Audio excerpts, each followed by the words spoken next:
السلام عليكم ورحمة الله وبركاته. الحمد لله إن الحمد لله حمدا كثيرا والصلاة والسلام على رسول الله وعلى آله وصحبه أجمعين. أشهد أن لا إله إلا الله وحده لا شريك له وأشهد أن محمدا عبده ورسوله وختام النبيين ورحمة للعالمين وداعيا إلى الله بإذنه وسراجا منيرا. أما بعد. I'm going to tell you tonight about my journey from where I once was as a former Christian youth minister to how I got to where I am now. There's a lot of bumps in the road. You know, it seems pretty clear. Yeah, you're a minister and now you're a Muslim. You know, but there's a little bit more to it, inshallah. So just bear with me, and hopefully you'll get something out of it. Because the point is, at the end, is I want you to get the message behind the story. Because if I was traveling around the country just to tell my story, then I would be wasting time. It's on YouTube. Anyone can go get it from anywhere in the world. So inshallah, we're going to begin at the beginning. I was born and raised in Greenville, South Carolina. I was born and raised in Greenville, South Carolina. And I was raised by my grandparents because at a very early age, my mother had stepped out and my father was working 2 jobs. So it was me and my grandparents. And my grandparents were the traditional, conservative, Southern Christian folk, as they say. They were they were very, very conservative in their ideals and their ideologies, in their ways. You know, as you hear about, people being set in their ways. That was my grandparents. Like we did it this way, and this is the way you did it every single day, and that was it. And we were very religious in the sense that we went to church on Sundays, we went to church Sunday evenings, we went to church Wednesday. And in Christianity, that's considered very religious. And it was not hard for us to go to church, and it was not difficult for my grandmother to drag me to church every Sunday, which as a kid is what they had to do, because the church was 2 houses down from our house. There was 2 houses, and then there was the church. So it was not hard for them to drag me every Sunday. And I hated church as a kid because of the simple reason that, we were brought up United Methodist. And Methodist is, for any of you know, it's very traditional. It's not like you think about like screaming and shouting in church and all that. No, you listen to the preacher, you stand up and you sing, you sit back down, you listen to the preacher, you stand up and sing, you sit back down, listen to the preacher, and that's it. That's all that happens. And the pews, as they call them, the chairs are made out of wood, they're hard, you get tired of sitting there, you're fumbling around, playing with the money that my grandmother gave me to put in the offering plate, all of these things. That's what I remember from church as a very small boy. But the thing that I do remember enjoying about church was Sunday school. Sunday school is what I got enjoyment from, because went to Sunday school, you painted pictures, of like Noah building the ark, you painted, all these pictures of Moses splitting the Red Sea.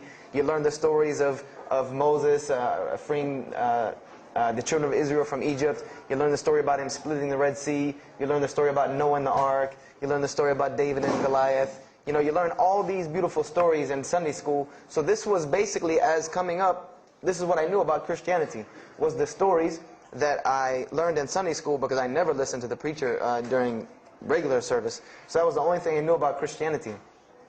So coming up, this was how it was. It was just the norm. And the conservatism in my house, just to give you an example, and about the level of conservatism, is, let's talk about gender issues. Let's say when I became 12, 13, 14, and I started to actually, notice females, and I actually didn't think they had diseases and wanted to run away from them every time I saw them.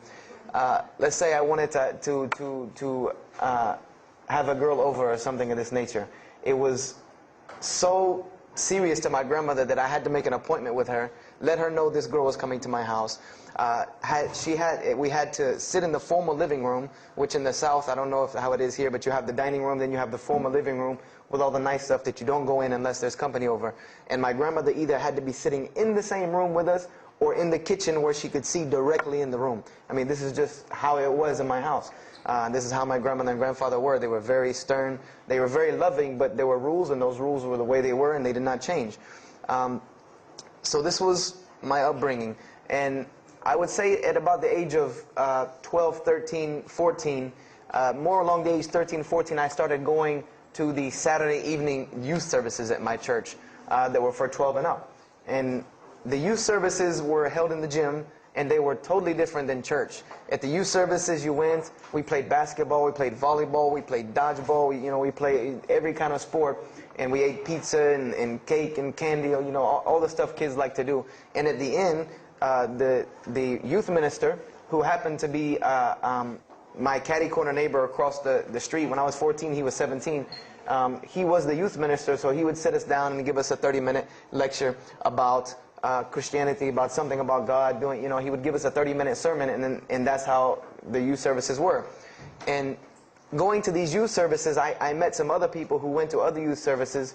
They invited me to Young Men for Christ and other things that were going on in South Carolina. And so I started to go to these different retreats and camping trips with them. And so that is when I would say that I started to become a Christian out of will. I became a Christian because I wanted to, not because it was something I was dragged to do. I started to actually want to be Christian. This is something I wanted to do. I made my own choice and my own decision to do it. So when I turned 15, I started going to high school. And when I was a freshman in high school, my best friend, who was the youth minister, was a senior in high school. And I remember we had a very close bond because I had not had my license yet, so I used to ride with him to school every day. And it was a big deal for me to be able to ride to school with a senior, especially since he had a brand new, or it was a brand new, but he had a restored '67 Mustang, which I've always been a fan of cars when I was a kid. So we had a very close bond, and we were very good friends because both of our parents were very similar. They didn't let us do much. So we spent a lot of time with each other. And when I became a sophomore, he graduated and started to attend Bob Jones University. I don't know if that rings a bell with anyone, but Bob Jones University is a very prestigious conservative Christian college in South Carolina. It's probably the most conservative college I've ever seen because the Moody Institute is known as one of the most famous in this country. It's in Chicago.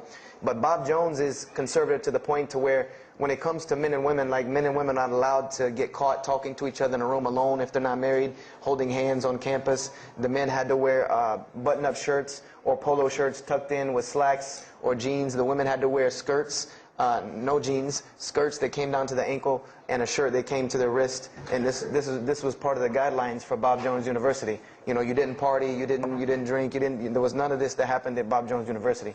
And he started going there, and his major was textual criticism. And textual criticism probably doesn't ring a bell with anyone, and to explain it in detail would probably take another entire lecture. But just to give you a brief synopsis of what is textual criticism.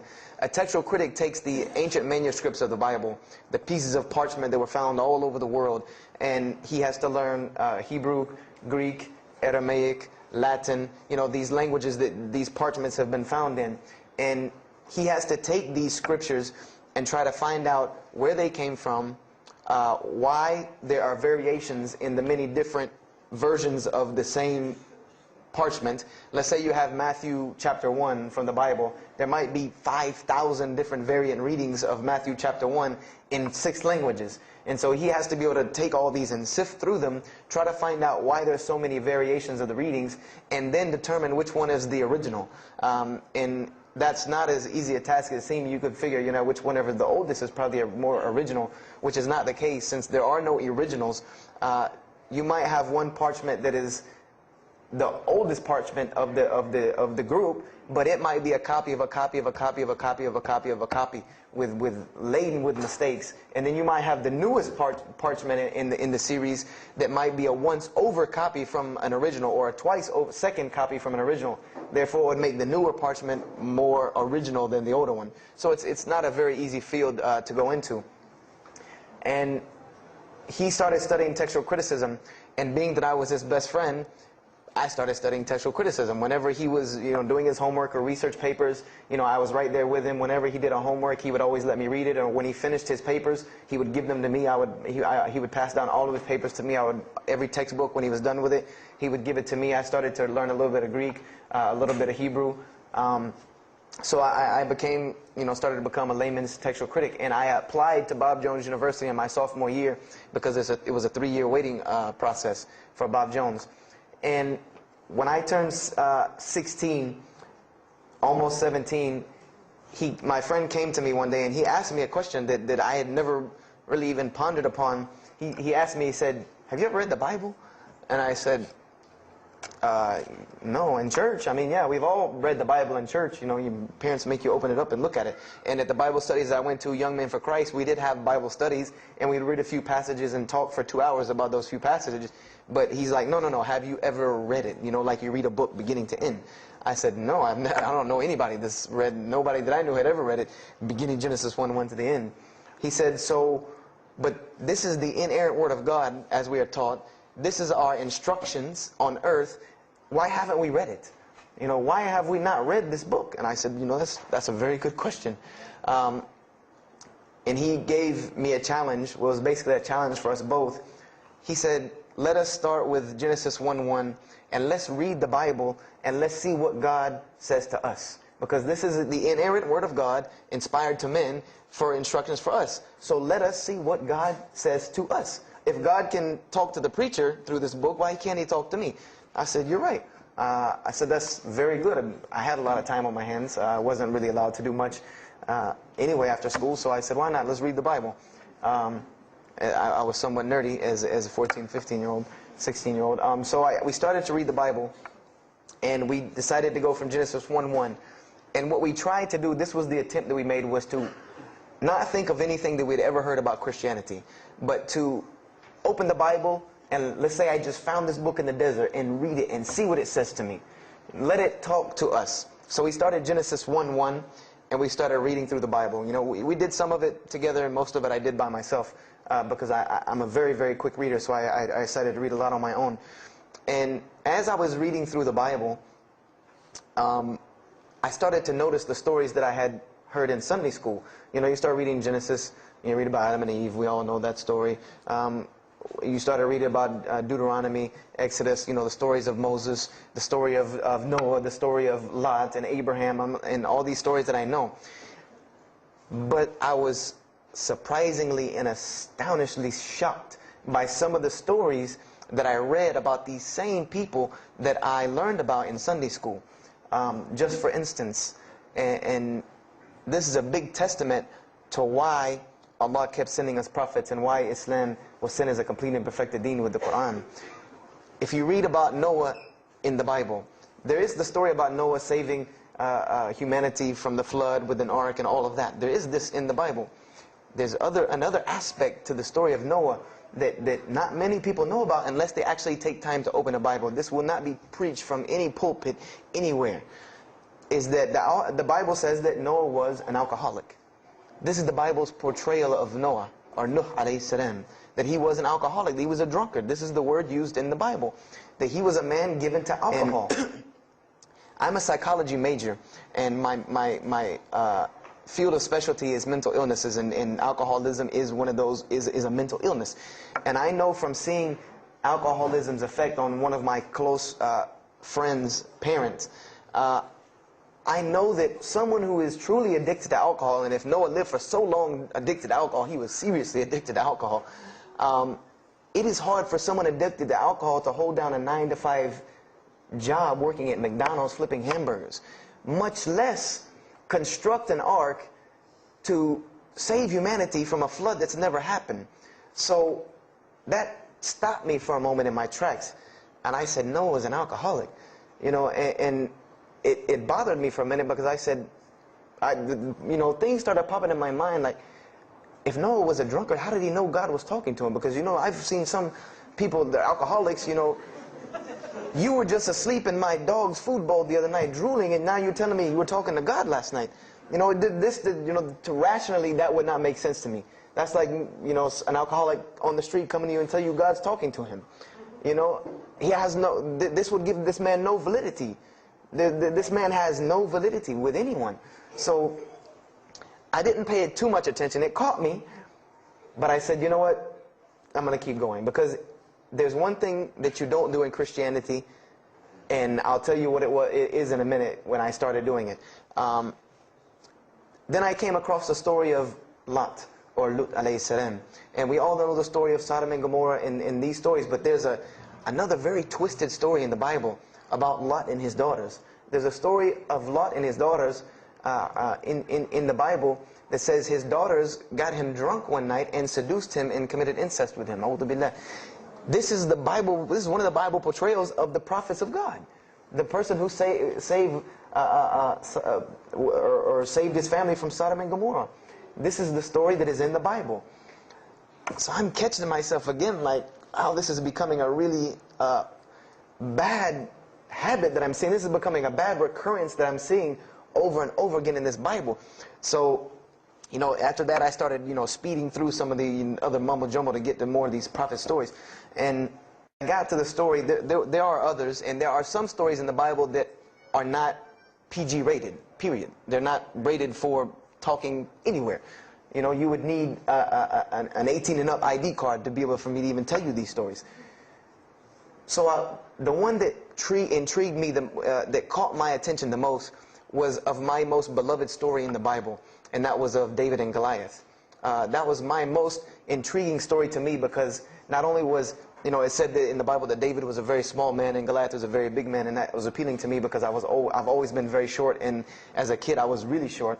So, you know, I said this was a very beautiful story to me, just in its prose and in its concept of overcoming. And so I started to read about David. And there are very beautiful stories about David in the Bible. There are indeed.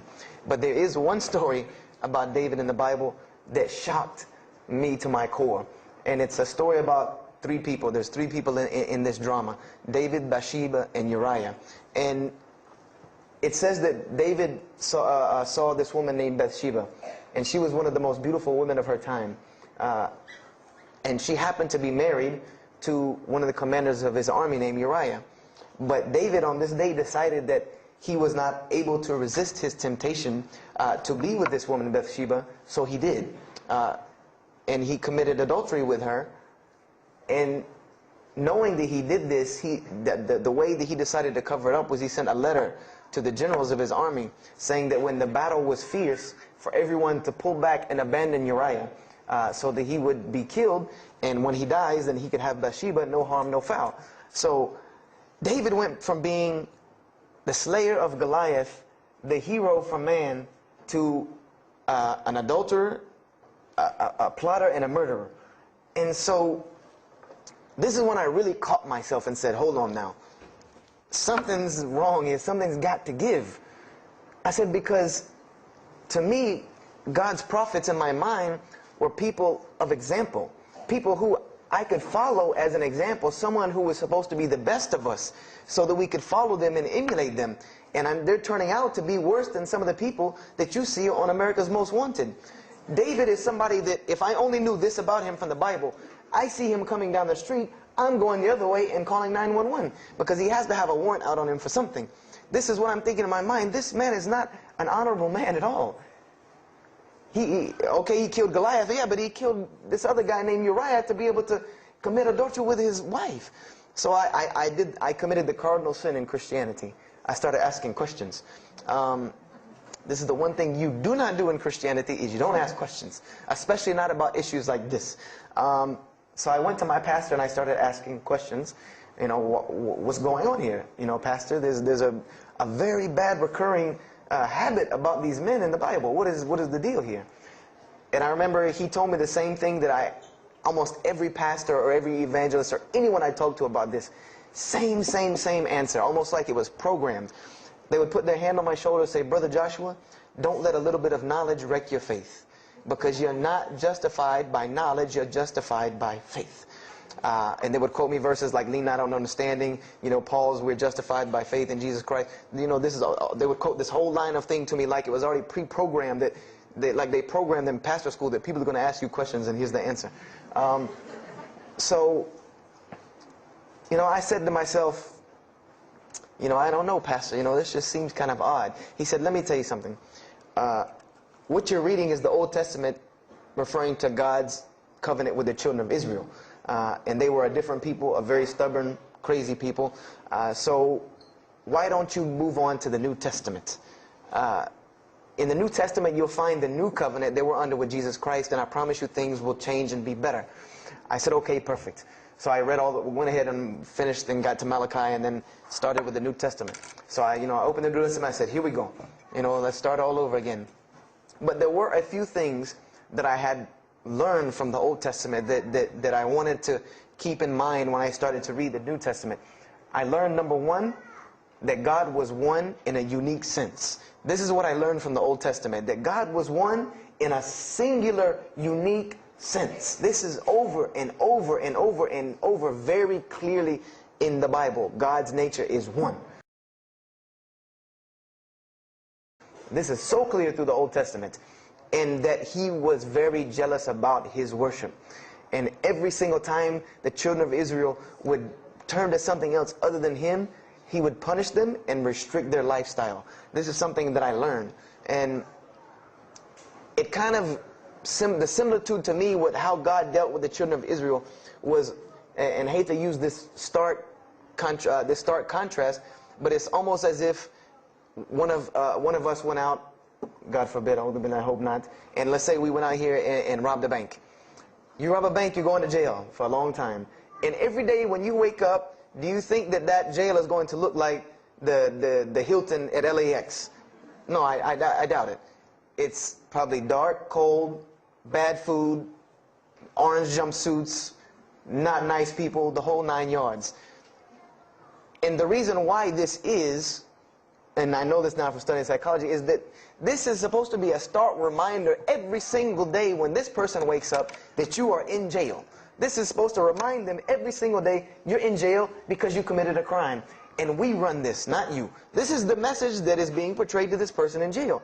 So when the children of Israel kept rebelling against God, he restricted their lifestyle. If you study Judaic law now, it is some of the most strict religious law you can find. All of the good things that we enjoy as Muslims, even when it comes to dietary laws, like the good parts of the meat that we are allowed to eat, they can't have these things. These are things that are restricted from them. Why? Because God, Allah, wanted to remind them every day that I am Allah. I am your God. You will worship me. I run this, not you. And I understood this from reading the Old Testament. This is a concept I had come across. So I started with the New Testament, Matthew, Mark, Luke, and John. And one other thing that I did when I started to read the Bible was, if you go to Barnes & Noble, let's say you go to Barnes & Noble and you take a book off the shelf, what is usually the first thing you look at? The title. Then the next thing, the author. You want to know the title and the author. What is the name of the book? Who wrote it? And if you do this test with every single book of the Bible, you get a title and no author. Author unknown. Or author is appears to be so-and-so. Or we derive that so-and-so possibly written this. You know, like, let's just say for Exodus, they say Moses wrote Exodus.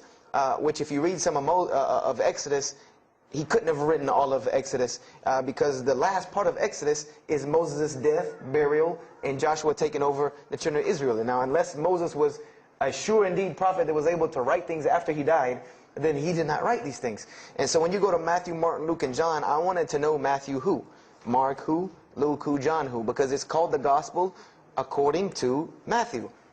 The bad thing is that no one knows. No one knows because no one penned their name down to these things. No Bible scholar in his right mind will tell you that we know for sure Matthew so-and-so wrote this, Mark so-and-so wrote this, Luke so-and-so wrote this, John so-and-so wrote this. It's factual information that we do not know who wrote these. So I was intrigued. I'm like, that doesn't, why would somebody write this book that's supposed to be passed down over generations and people are supposed to, this is the inspired word of God to guide mankind, and nobody decided to pin down who wrote it. But anyway, I started to read it, and I started to notice things about the teachings of Jesus Christ. And they were not what I had learned in church. When Jesus spoke, he spoke of the nature of God. And when he spoke of the nature of God, it was the same nature of God that I found in the Old Testament. Jesus said many times that God is one. God is unique. He would even quote from the Hebrew Scriptures. Hear, O Israel, the Lord your God is but one. When he was asked, what is the greatest commandment? He was asked the greatest commandment. He said the greatest commandment, and every Muslim should understand these two concepts. This should be nothing new to you. The greatest commandment is to love the Lord your God with all your heart, with all your might, with all your strength, and then to love your neighbor as you love yourself. He said the rest hang on these two, which we know in Islam we have rights of the Creator and rights of the creation.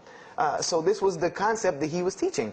And he even said in 1 John 5:17, and this was more clear to me than anything else can be. This is life eternal, that they may know you, the only true God, and Jesus Christ, whom you have sent. And when you look at that in the Greek and the Aramaic, it is almost exactly to a T of La ilaha illallah Muhammad Rasulullah. Now that I know Arabic and have understood that, very same similar statements. Yes, indeed, there were some implicit statements about that you could implicitly, if you took them and separated them from everything else, you could maybe derive that Jesus was trying to claim some divinity or something for himself. But I also know from doing psychology, and I did a little bit of law too, that an implicit statement cannot override an explicit statement. An explicit statement always takes precedence. So if Jesus said God is one, and he anagorically may have alluded to God being more than one, then the clear statement overrides that each and every single time. So this is what I found through the New Testament. And I also found that Jesus taught salvation. But his salvation that he taught was obeying God and following the commandments. This was his mode of salvation. One man asked him, "Good master, tell me how I can inherit the eternal life." He said, "Follow the commandments." Follow the commandments. He even, in Matthew, was so sincere about it. He said, "Whosoever shall follow the least of these commandments and teach men to do so shall be called the greatest in the kingdom of heaven. But whosoever shall break the least of these commandments and teach men to do so shall be called the least in the kingdom of heaven." So this I understood very clearly, that Jesus taught the same nature of God that was in the Old Testament. He taught that the salvation lied in worshiping God and following the commandments. This I understood. Matthew, Mark, Luke, and John were very clear about this. You know, there were other things, the only begotten Son, you know, but these things were not in red letter, so I did not give them as much weight as what I did to the actual words that Jesus Christ was saying out of his own mouth. So I read Matthew, Mark, Luke, and John. All of it was saying the same to me. I said, and I was thinking to myself, this is not what I was taught about Christianity. You know, you're taught that God is 1 in 3, 3 in 1. You know, 1, 1, 1 equals 3. You know, Father, Son, Holy Spirit. Jesus died on your cross to forgive your sin. You know, and there was another thing that I noticed from the Old Testament, and this is a beautiful lesson to Muslims, because you're asked this all the time, especially when it comes to dawah. And I never put 2 and 2 together until I learned Islam and then read the Bible one more time. Is I wanted to know why the Jews wanted to crucify Jesus so bad. Why so bad? They could have just mobbed him anywhere and killed him on the street. It's not like he had clans like the Arabs that would have come and backed him up. I said, why didn't they just kill him? You know, why were they so strict and sincere to tell Pontius Pilate, you got to kill him and you need to sanction it? We can't do it, but you need to sanction it to kill him. And now I understand it, was that Jesus had a mission, and that mission was to share God with the world. And Paul even kind of tells on himself in his book of Galatians as to why Jesus was meant to be crucified, or the Jews wanted to crucify him. Paul said that the crucifixion is the stumbling block for the Jews. And he explained in Galatians that Jesus Christ, and this is how he tried to roundabout explain it, was cursed for us, to remove us from the curse of the law by taking this curse upon us. For it is written, and he quoted the Old Testament, everything that hangeth on a tree is cursed. So I went back and studied the Old Testament and Judaic law, and I realized that people who were crucified, that was considered a curse upon them. You had to do something pretty serious to get crucifixion, because it was considered a curse from God. It was part of their law that when someone is crucified, that person is cursed. So wherever they buried these criminals, like in the graveyards in Israel, in Jerusalem, in Palestine, where they buried these criminals that were crucified, this was considered cursed ground. This was considered ground that you didn't go on, and you did nothing here, because these people are cursed by God. So I started to put 2 and 2 together. That it's not that they wanted to kill Jesus, because they could have just killed him. They wanted to disprove who he was. This was their point, was to disprove who this man was. He said he's the Messiah. They wanted to disprove it, and they knew if you can crucify Jesus, he can't be the Messiah. He cannot be our Messiah if you can crucify him. And even if he is, if we can still force our crucifixion on him, then that'll detriment his message. So they understood this and knew this, and this is why they wanted to crucify him. And this is exactly why Allah saved him from it. This, because everyone asks you, why did Allah save him from the crucifixion? Because you cannot crucify. That was part of his law that he came to fulfill, that he could not be cursed according to this law. He said, I have come to fulfill the law. To fulfill it. Therefore, he couldn't be cursed according to it. And this is why he went to the Garden of Gethsemane and asked God to remove this from him, because he knew how detrimental this was to his message of crucifixion. So I began to see all of these things. So I started to read. I got to the book of Acts and started to read the writings of Paul the Apostle. And things went from this to this. It went from one way to another way. It went completely flipped, turned around. The entire teachings went from obeying God, worshiping God, following the law, to worshiping Jesus Christ and abolishing the law completely. Paul even wrote to the Galatians, "Oh, you foolish Galatians, why are you still following this cursed law? Jesus Christ came as a curse to remove us from the affliction of this curse." So I said to myself, but Jesus just said a few books before this that whosoever shall break the least of these commandments and teach men to do so shall be the least in the kingdom of heaven. And here you go, Paul preaching this gospel to abolish the law. So I even asked, what is going on here? So I started asking my pastor, and my pastor said, now you're getting into deep water. You know, now you're starting to question the New Testament. You really have some issues. You know, they even thought that I might be, possessed and all kinds of things.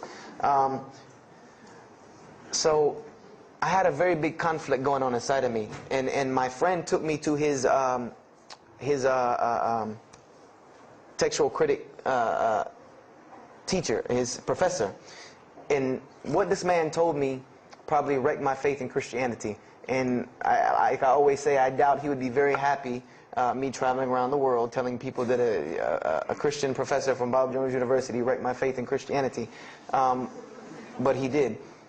Because what I asked him was, what happened to all these contradictions? You know, in the Old Testament there are many contradictions. If you study Hebrew language, you'll understand that when you read some of the Old Testament or the Torah, that there are some parts of the Torah that you can see is the most beautiful Arabic that you can see, the most beautiful Hebrew that you can see, just like when you read the Quran. It's very beautiful Hebrew. And then 2 chapters later, you'll see Hebrew that looks like a broken 3-year-old who is trying to scribble some Hebrew down. It looks very colloquial, very dialectic. You can tell it's not the same person speaking. So I went and asked him about all this stuff I saw. And he told me, he said, what you have is a book written by men over centuries and centuries and eons and eons. And he says, and this book started as an original that was copied and copied and copied, and somebody added a mistake, and somebody came behind him and corrected that mistake and added 2 of his own. Someone came and copied it and skipped a line and added a line where it wasn't supposed to be. And then someone else came and copied it and took it to his country, and in order for it to fit well with the doctrine they were teaching, he would cross out a dot here or cross out a word here or change a word here so that it would fit with the theological ideas of this part of the world. And he said, and after all these years, you have a book now that is compiled from all of this, written by the hands of men that still have men's fingerprints left on it. And that's what you have. You have an imperfect book that is only perfected through faith. This is exactly what he told me, that this book is perfected through faith. You cannot perfect it textually. It's not a textually perfect book. Those who believe in it by faith. And so I said, here we go again with this faith thing. You know, I said, God gave me a brain for a reason. If he did not want me to use it, he would remove this reason and logic part of my brain out and replace it with more faith. So, and I was of the opinion, as the saying goes, my grandmother didn't raise a fool. I'm no fool. I said, I can't believe in this. This book I've been taught is the inerrant word of God, and you're just telling me that it's a book of errors that's only perfect through faith. That's like me taking a 1982 Datsun all beat up and say, if you believe, it can be a Mercedes. If you believe. That would make no sense. You can't take a car to the car dealership and say that. No, if you really believe it, if you look at it right, it's a Mercedes. So I said, no, this is a book full of errors. And God's religion is perfect. If God has a religion, it's perfect. If he has a book, it has to be perfect because he is perfect. So I left Christianity completely. And I decided that I was, I had learned some concepts from the Bible. God was one. You couldn't fool me of that. I had also concepted that there should be nobody standing between me and God because he created me without permission from anyone. Therefore, I don't need to be taking permission from someone to go to him. If I had to be forgiven for something, it should come from him, because on the day of judgment, it's going to be me and him alone. And I didn't know about God's prophets yet. You know, I had my doubts and persuasions about that. So I decided to start searching other religions. I went back to Judaism. I studied Judaism. I found the same thing that Jesus taught about two spiritual Jews that leave the law, and Jews that were so caught up in the law that they left no room for spirituality. I studied Buddhism, Hinduism, Taoism, Confucianism, Wiccan, Bushido. You know, everything I could get my hands on, every type of ism or religion, I studied it. But there was one litmus test that I used for every religion. And whenever I met them, or the people or whatever about this religion, I would always ask them, do you have a book? Do you have a book? Because another thing I had come to the conclusion of is that if your religion is true, you should be able to tangibly hand me something and show me that this religion is true. Give me something that I can see. I don't want to hear that faith stuff anymore. I heard that all my life, and look where it got me. It got me thinking I'm driving a Mercedes running around in 1982 beat-up Datsun. I said, no, you have to show me. And so I read the Bhagavad Gita, I read the Torah, I read the Scrolls of Tao, you know, I read the Code of the Bushido, I read the Wiccan Book of Spirits and Spells and all that other magic stuff they have. And I read all of these things, and I found something very congruent with all of it, was that there were very same philosophies and teachings in all of these major religious books.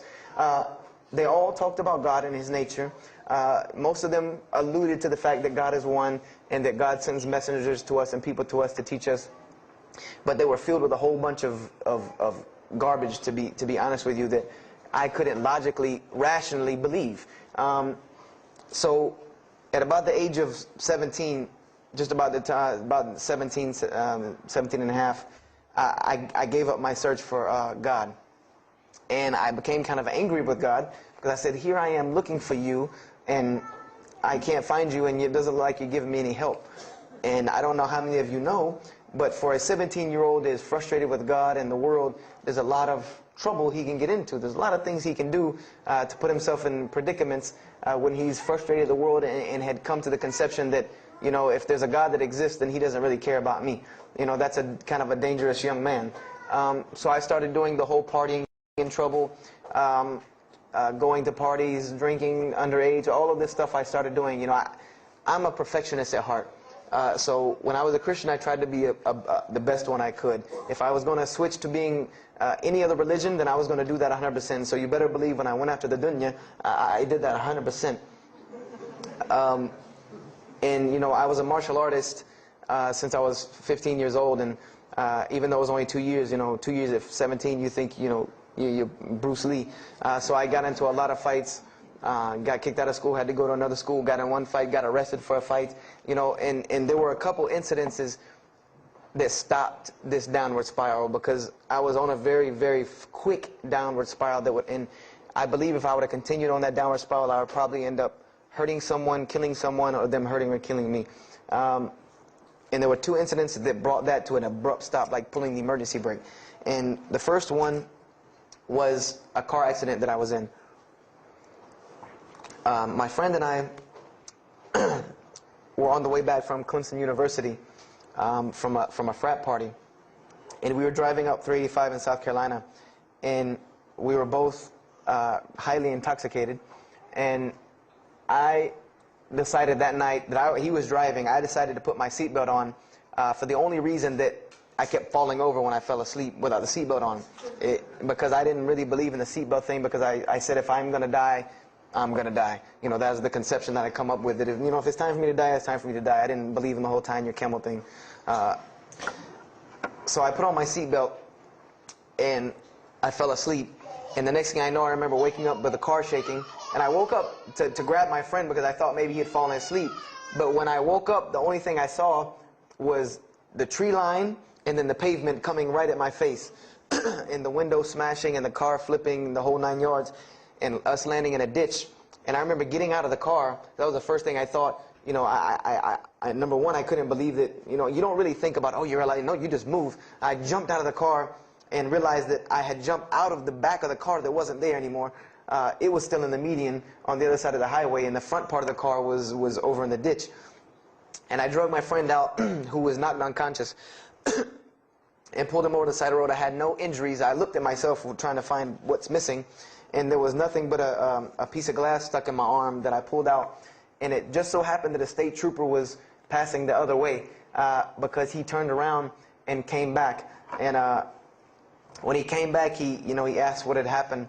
And the first thing he asked me was, did you see what happened? Because there was other people who would pull over, so I guess he thought that I was a bystander, because I started to walk towards him. He's like, did you see what happened? Where are the people? I said, yeah, I really saw what happened. I was in the car. And he was like, as they say, like the color drained out of his face, because he was shocked. He said, how were you in that car? And of course they took to the hospital. My friend got arrested, DUI. But before he put us in the ambulance, he was a man of God, because he looked at me and he told me, he said, young man, you better realize that you're on this earth tonight for a purpose. The only reason you're still alive is that God has a purpose for you. If not, you don't live through things like that. People without purpose, if you didn't have a purpose, then this night would have been your night. So you need to realize that. I said, this old man's out of his mind. If God had been looking for me, he had the opportunity to get me a long time ago, so don't tell me about that God stuff now. So I paid it no attention, and about a month later, 3-4 weeks later, my friend and I, same two, he's on crutches still, we decided to go to New York City. We decided to just take off, drive to New York City. We didn't tell our parents where we were going. I said I was sleeping in his house. He said he was sleeping in my house for the weekend. So we drove to New York. And in New York, I remember going to the ATM to get some money. And in New York, they have these ATMs where you have to go in the little glass room to get your money at ATM. I don't know if they have that here or if any of you have been to New York. Now, alhamdulillah, you have to put your bank card in to go in there. But in '97, it was not like this. You went in, and it was almost like the game Mousetrap, because you go in, take out your money, criminal comes right in behind you. There's nowhere for you to go. There's nowhere to run. So I went in, I took my money out of the ATM, and I heard the door open behind me. So I turned around. I thought somebody was coming in behind me, and there was a man who put a gun to my face. And he must have really, really, really, really needed this money, because he didn't ask me anything. He didn't say a single word. I just remember looking at the gun in my face and him pulling the trigger. And it was a revolver. And to this day, I'll never forget that image in my head of seeing that little spindle turn and hearing that very distinct click of a revolver. And it probably could have been like a .32 snub-nosed gun like this, but when it was in my face, it looked like one of those like cannons that you see on the movies. And I remember when he pulled the trigger, I didn't think anything. You don't think anything. You just blank. You just go into this like shock of blankness. And then a couple seconds later, thankfully I had been doing martial arts. That might have helped me overcome the fight or flight syndrome, because all I could think was, go! Like myself kicking myself, like, what are you doing? Go! So I bum rushed him. We went flying, he went flying, money went flying, gun went flying. And I took off and went to the hotel and didn't say anything to anybody. We went back to South Carolina the next day. And I didn't say anything because we weren't supposed to be in New York. My grandfather would have killed me. If that guy didn't kill me, my grandfather would have took care of it. So I didn't say anything until about a month or two later. I kept having nightmares about this same incident. I kept having night terrors from this incident. And so I told my grandmother about it. And she told me the same thing that the officer had told me. She said, you have to realize that God has a purpose for your life. You're here for a reason. People don't go through the things that you've been through and still walking on this earth without a reason, and you're pushing the limit. This is what she told me. You're pushing the limit, really. God has something for you, and He wants you to get it, but you're pushing it. And she didn't tell me to go back to Christianity and study my Bible. The only thing she told me was that God hasn't gone anywhere. You just have not looked in the right place yet. And so I decided to put myself back together. The car wreck, the gun thing, the getting arrested for fighting, like all of that, like really made me stop really quick and think, that I need to get my stuff together. So I became an agnostic, someone who believes. I believed in God with no form of religion. I prayed to God on the floor on my hands and knees, because this is how all the books of God, this is how the Bible, the Torah, the New Testament, the Bhagavad Gita, all of these scriptures that I ever read, they said that this is how the men of God prayed. And it was during this time that I did read one book about Islam in the public library, because I had never heard of Islam ever. But I remember I was looking in the religious section in the library at school, and there was a book about Islam, and or it was in the library, the public library, and I remember it was some title like "Why I'm Not a Muslim," or some, you know, one of these titles that was propagandistic against Islam, but I had no idea. So I just took the book and I read it, and I remember it said that Muslims, M-O-S-L-E-M-S, and any of you knowing Arabic knows that's a very derogatory word. A Muslim is someone who oppresses someone else. That's a very quick sleight of the pen that was used in the past for a very real purpose. It said that Muslims were people who worshipped a moon god named Allah, who lived in a box in the desert in Saudi Arabia, and they were oppressive to women. I remember there was a whole chapter about how they could have 4 wives and as many as they want, actually, because they could marry 2, divorce 1, get 3 more, you know, this whole, you know, and it said that, you know, I remember the one thing that really caught my attention was the whole chapter on jihad, where it said that Muslims were allowed to kill non-Muslims at any time, at any place, without discretion, and it was an honorable act, and not only would they go to heaven before it, but they would get 70 virgins on the way. You know, so I closed the book on Islam, put it back on the shelf, and marked off Islam off my little list of religions, and said thanks but no thanks, and if I ever see a Muslim, I am out. And I said I'm pretty safe in Greenville, South Carolina. I had never seen a Muslim ever. So I said, you know, I don't have to worry about running into no Muslims, thank God. So, you know, I started, you know, just worshiping. You know, I tried to just be a good person, you know, pray to God, ask Him for guidance, try to be a genuinely good person. And I remember what changed is when I met a Muslim. I met a Muslim who I had met a couple of times at school. We had went to school together, and I knew him, but I never knew that he was Muslim. And there's a couple of reasons why I never known he was Muslim. Because he was African American, number one, and the book said that Muslims were Arabs.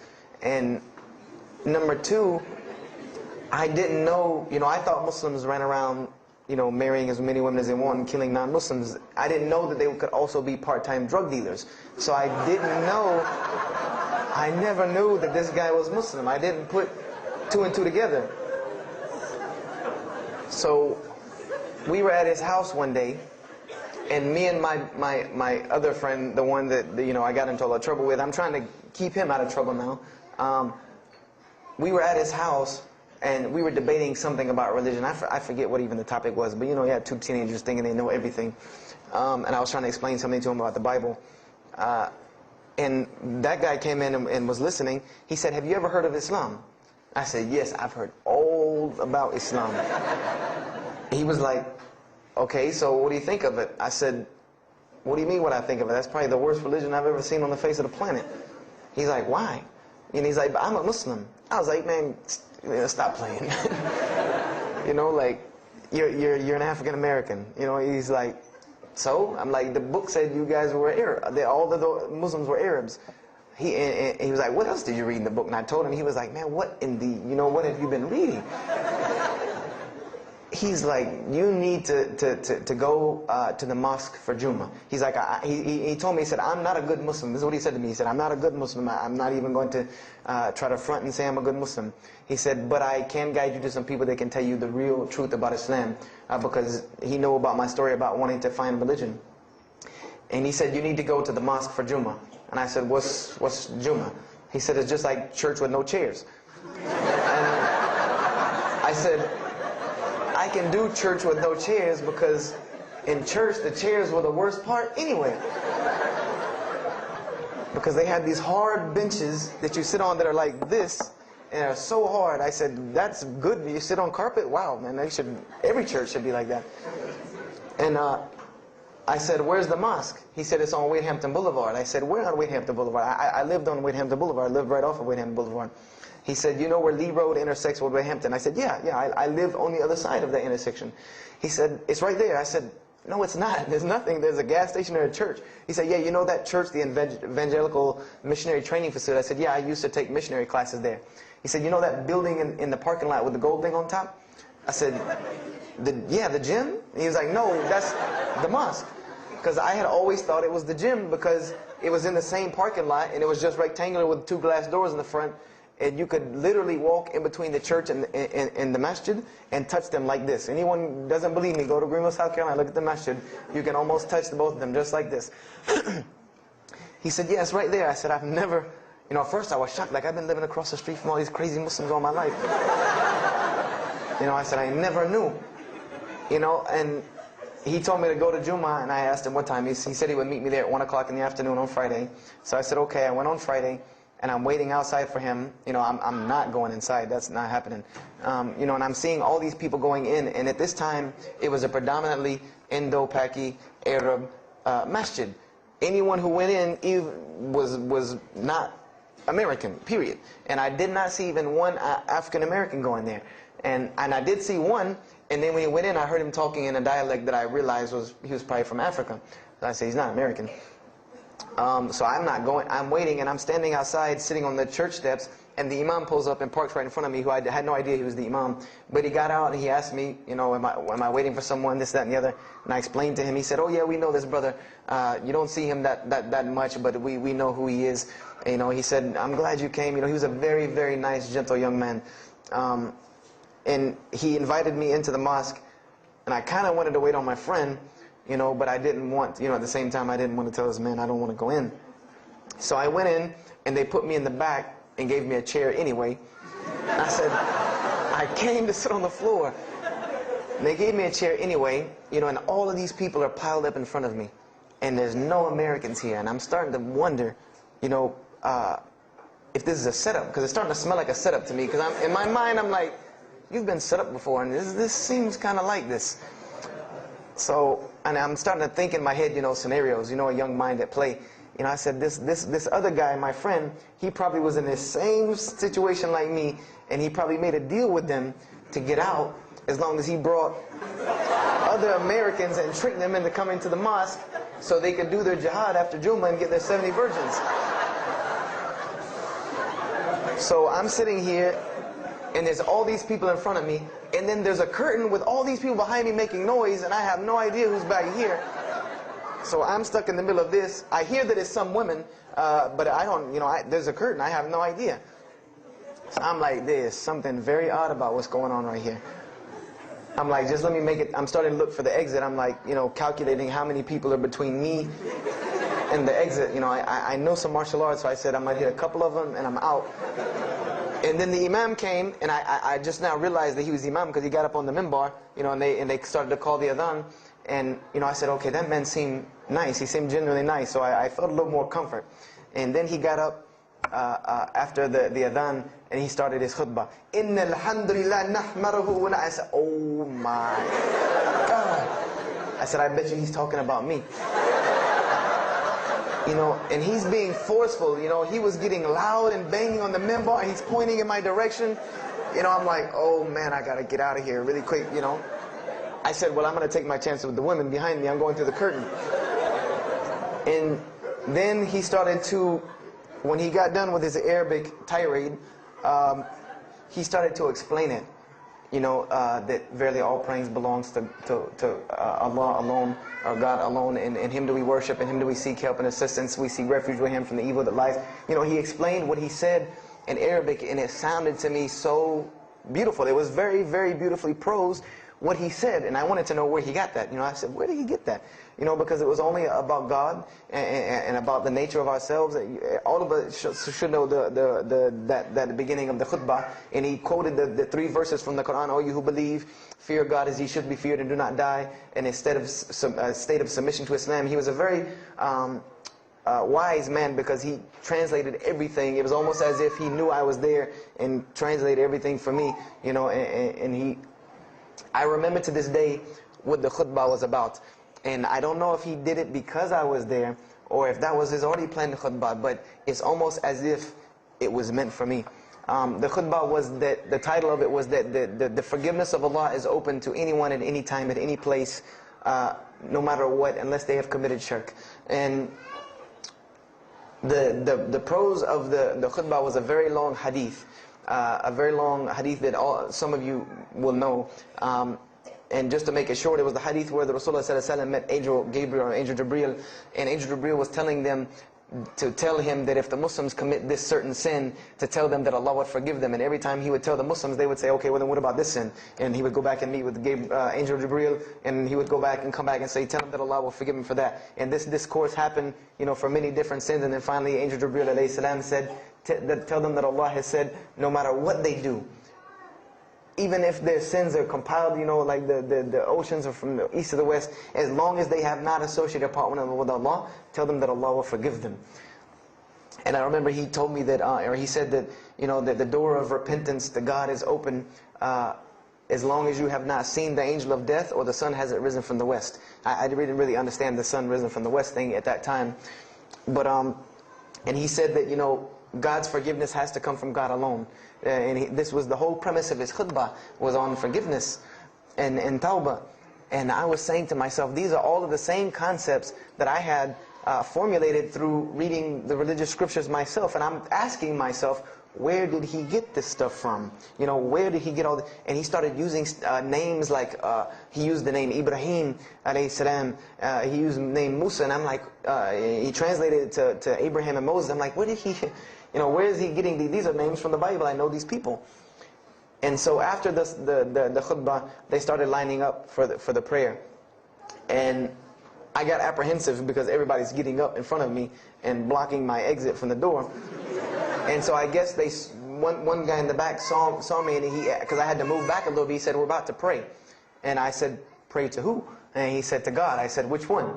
And he said, the one that created the heavens and earth. The same one that's in the Bible, the only creator of the heavens and earth, the only God. I said, yes, I know him.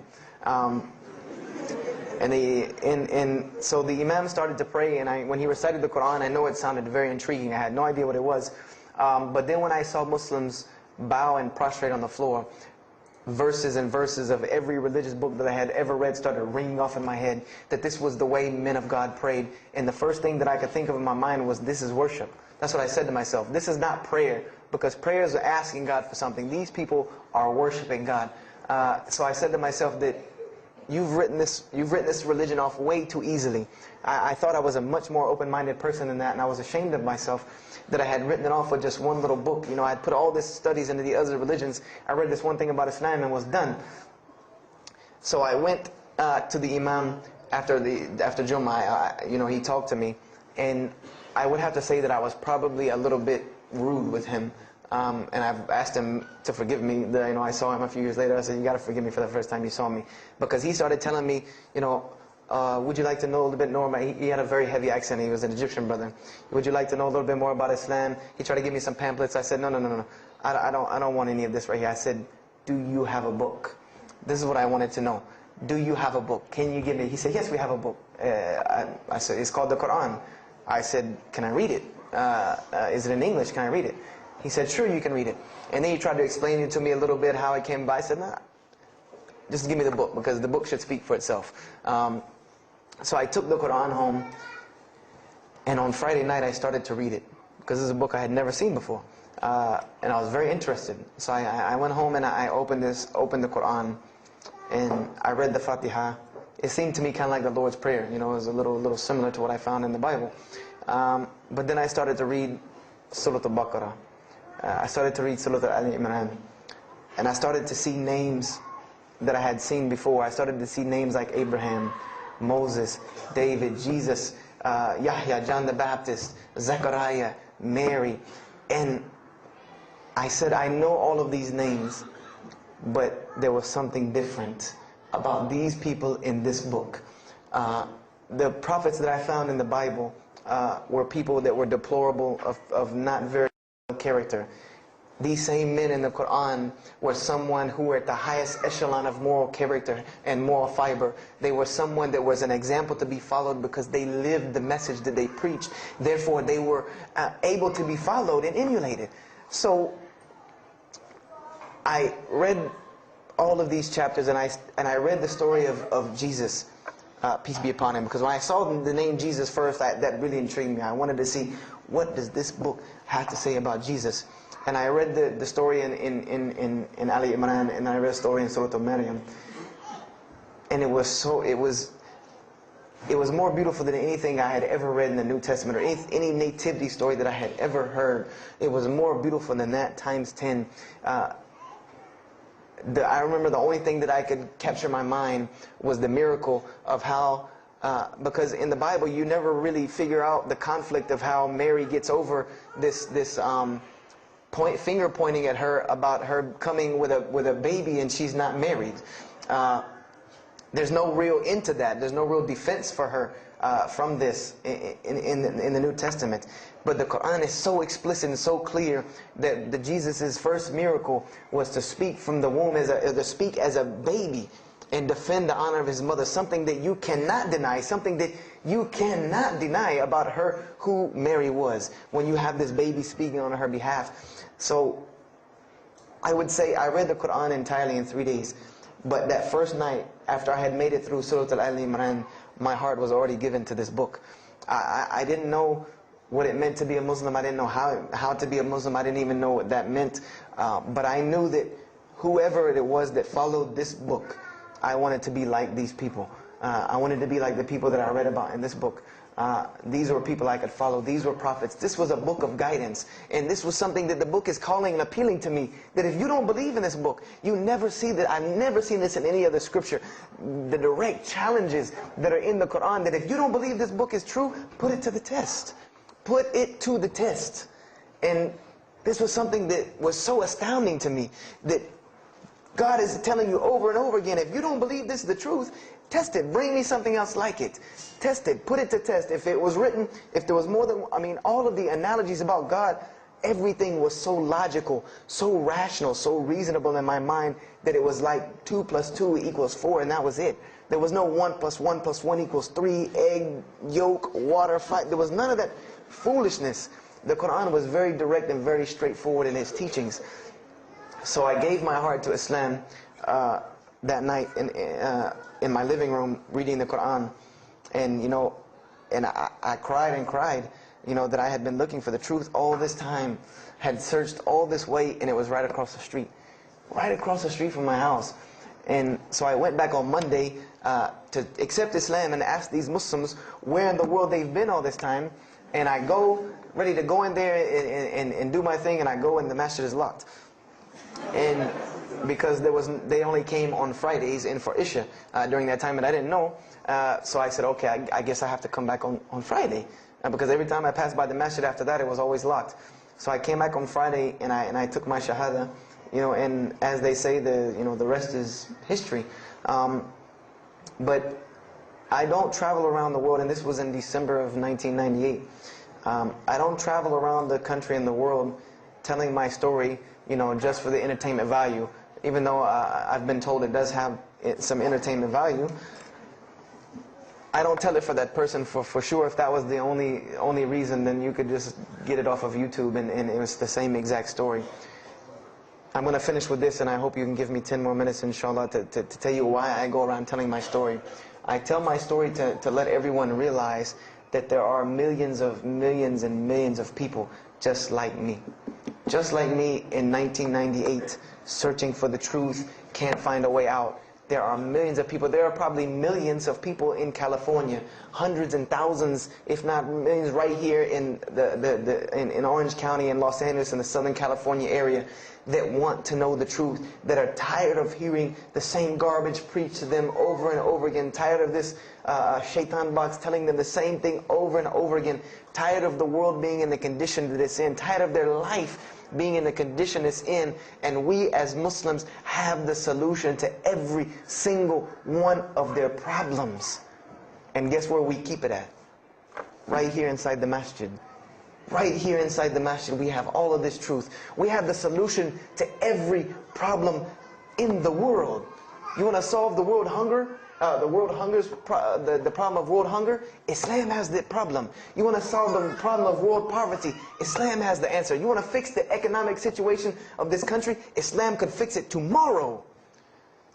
And this was in an op-ed piece in the Washington Post. In the Washington Post, there was an op-ed piece that the two markets that are falling apart in this country are investments and housing.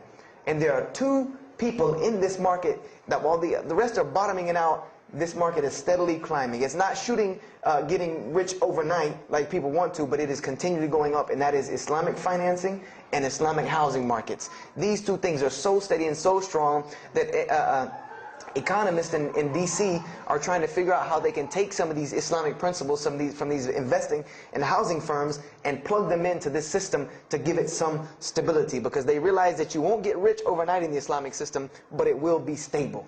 It will be something that will give stability. So they are starting to find out that Islam has the answer and the solution to their problems. But we already know this.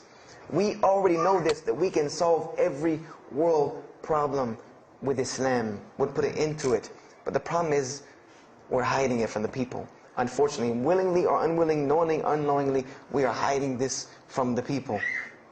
And there's a statement in the Quran and that Allah warns the Jews about what they did with their religion. And it is a statement that is left in the Quran for us, that verily those who conceal the evidences and the clear proofs, after we have made it clear for them in the book, they are those who are cursed by Allah and cursed by those who curse, unless they repent and reveal that which they have been concealing. Those I will accept their repentance, because I am the one who accepts it, the most merciful. We have become guilty just the same way the Jews have of hiding the truth about their religion. When they saw the Prophet Muhammad ﷺ, they knew the truth and wanted to hide it. People, we know the truth about Islam, and we are hiding it. We as Muslims are running around begging Allah for dignity and honor and help, when He has already given it to us in this deen. Everything that a Muslim could ever want has already been given to him in this deen of Islam. Anything that you ask Allah for, there is an account set up for you to go take it out of. You just got to find it where it's at.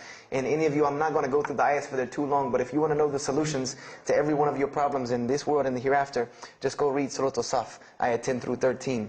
Very, very easy solution. If I had the time, I would read them to you, inshallah.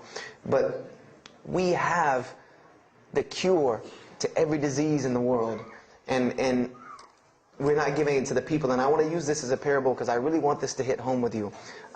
Let's say, what is your name, brother? Abdullah, mashallah. Let's say me and Abdullah are best friends, we're brothers in deen, we're roommates, and we've been roommates for years and years and years. And let's say brother Abdullah has contracts an illness, a disease that is one of the most painful diseases that any human being can ever go through in his life, and it's not something that is going to kill him quick. Let's say this disease is going to suffer and fester with Abdullah and make him not be able to eat, sleep, nothing. He's just miserable all the time. When I come home in the evening, he's rolling around on the floor in pain. And let's say I know him in this condition, and let's say one day I come across the cure for his disease. Someone tells me that if you give this to Abdullah or anyone like him, he will be instantly cured and he will never suffer again. And let's say I take that and put it in my pocket, and I don't give it to Abdullah. Why? Why don't you give it to Abdullah? Well, number one, I'm way too busy. I have 2 jobs, going to school, I have a long commute back and forth, I got to drive up and down the 405 every day. I don't have time to give Abdullah this medicine, man. If he wants the medicine, he'll go get it himself. I don't have time, I'm really busy. Number 2, I'm not a doctor.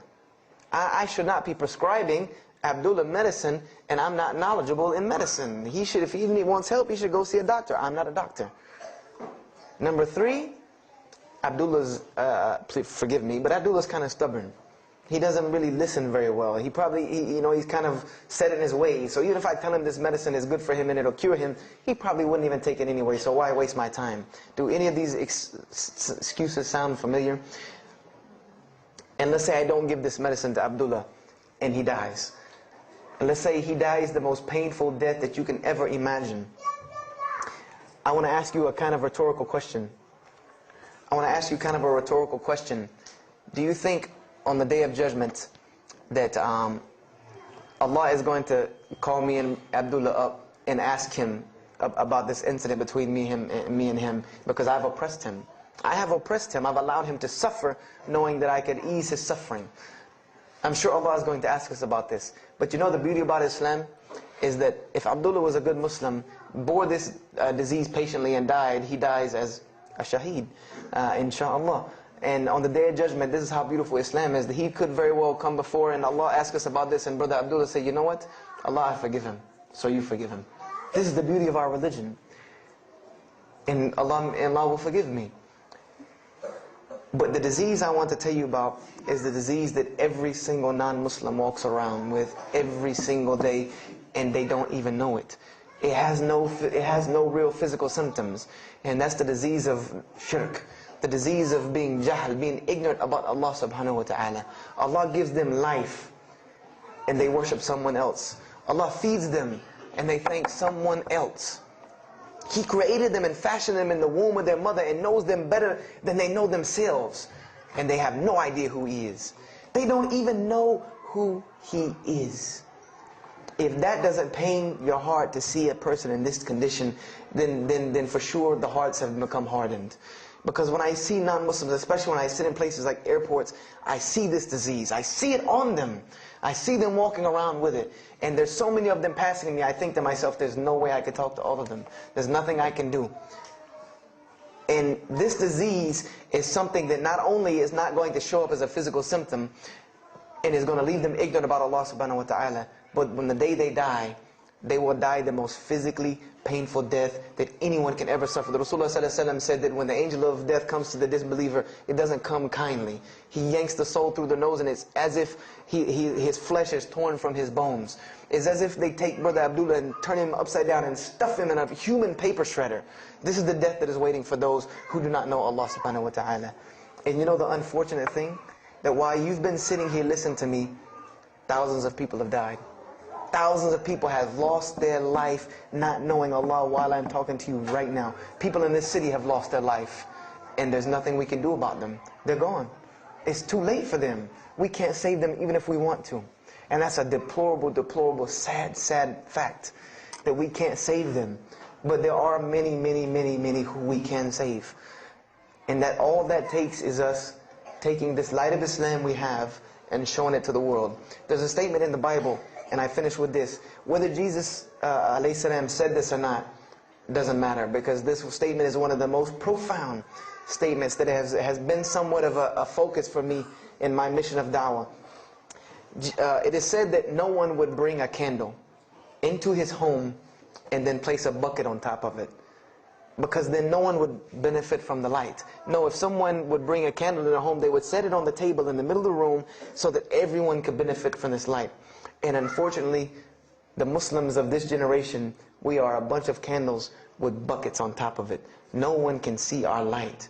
No one can see the beauty of Islam. And believe me, if you don't see it, believe me, take it from someone who was once standing on the outside looking through the window at that light. It is one of the most beautiful things you can ever lay your eyes on. It is a treasure to be found of treasures. And everyone else can see this, and they will see this if we show it to them. If we allow Islam to be Islam. If we start becoming Muslims, meaning that the best form of da'wah that you can do to this world is very, very simple. It's not complex. It doesn't take a 10-hour workshop, even though some of the details do. But if you want to know the way, the best way to do da'wah is for Muslims to be Muslims. That's it. Study our history. Study the history of Islam. Why was the world conquered by Islam? Not through military campaigns and wars, but through Muslims being Muslims. The most populated Muslim country, Indonesia, was because of Muslims being Muslims. A few Muslims deciding to get up off their behinds and go to another country and live their life as Muslims, not shaving off their deen to be pleasing to those people, but being Muslims. And when the people asked them and inquired, what is it about you backwards Arabs that we've heard all these crazy things about? Now you come out of the desert with pristine moral and character, and you have better ethics and morals than we do. What is it that has happened to you people? And their answer was, La ilaha illallah, Muhammad Rasulullah. That we believe in Allah and He has sent us a man named Muhammad, and we emulate his lifestyle. That's why we're like this. This is what conquered the world for Islam. This is what conquered people's hearts for Islam. Was the truth and the beauty of it and its simplicity of its message. This is what brought me, and this is what the world needs.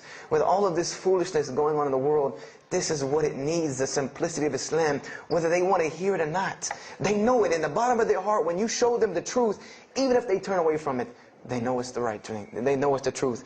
And on the day of judgment, you can stand before Allah subhanahu wa ta'ala, having washed your hands and saying that I did my job. And I finished just one more thing. I finished with this. If you don't believe this is important, if you don't believe this is one of the most important things you can do as a Muslim, then the last statement of Prophet Muhammad ﷺ to the Muslims as a whole, he gave his farewell sermon. And we know that what his farewell sermon was a summary or a synopsis of what Islam is and its general principles.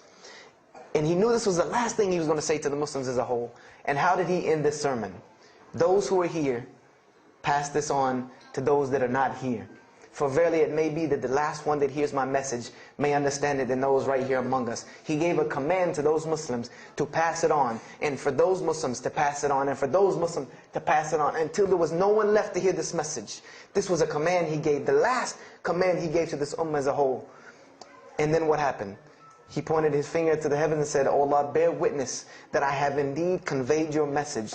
And upon saying this, what happened? Allah revealed the surah, "This day I have perfected for you your deen, and completed my favor for you, and chose for you Islam as your religion." And the last statement that Prophet Muhammad ﷺ gave to us before this was revealed was that we must pass this message on. He gave us that duty. He took that duty that was only reserved for prophets. No one else, no other. If you don't believe me, go read Surah Al-Bayna about what was commanded of the other nations. No other nation was given this opportunity and blessing to pass on this deen except us. Because there are no more prophets coming. So the job falls on our shoulders. Qurans are not going to fall out of the sky and hit people when they're walking down the street. This job has now become ours. And just like if the Prophet Muhammad ﷺ had not done his mission, he would have been accountable before Allah. If we do not do our job of spreading this message of Islam, we will stand before Allah on the Day of Judgment. Don't be the person standing before Allah on the Day of Judgment and your neighbor that you've known, your co-worker that you've known 10, 15, 20 years come and find you and tell you, you knew this day was coming. You knew this day was coming and what was going to happen to me, and you did not say anything to me. And those people will complain to Allah about us. They will complain to Allah about us. Because we have the truth right amongst them, and we're not giving it to them. We need to stop hiding it in our masjids, in our homes, in our hearts, and we need to give it to the people. It's beautiful, trust me. Just hand it to them. Just hand it to them. I promise you they'll take it, because it's something that is so pure and pristine. And now forgive me for probably going over my time, and if we have time, I want to leave some time for questions and answers. I will be outside to take any questions and answers. The only last thing I want to announce and let you brothers and sisters know is one of my biggest dawah projects is a DVD project that I do. And my goal is to put a DVD about Islam in the hands of every single person in the United States of America. Right now I'm working on Florida and I have other brothers working in other places because people will watch a DVD. We did studies on this, and people will watch media before they'll read a book or before they'll listen to an audio CD.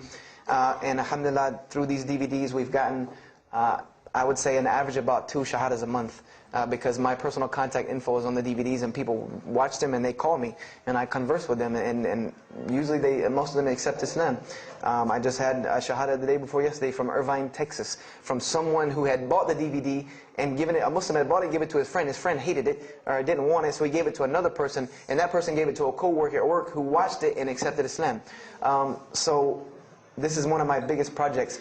And the way this project works is I make 100 DVDs, and I brought 2 of them with me today. I'm going to explain what they are. The way this project works is I make 100 DVDs, and 75 of them go out to different dawah arenas. And the other 25 I make available for Muslims to purchase for 2 reasons: so that they can be, so that I can buy another 100 to make, and so that you can share in this ajr along with me. Because when you purchase a DVD that makes another DVD, or you give it to a friend, then you share in this ajr with me. And everyone knows that dawah is the biggest pyramid system because of the hadith Rasulullah ﷺ, that one who calls to guidance gets the same reward as the one guided, without that reward being lost from him.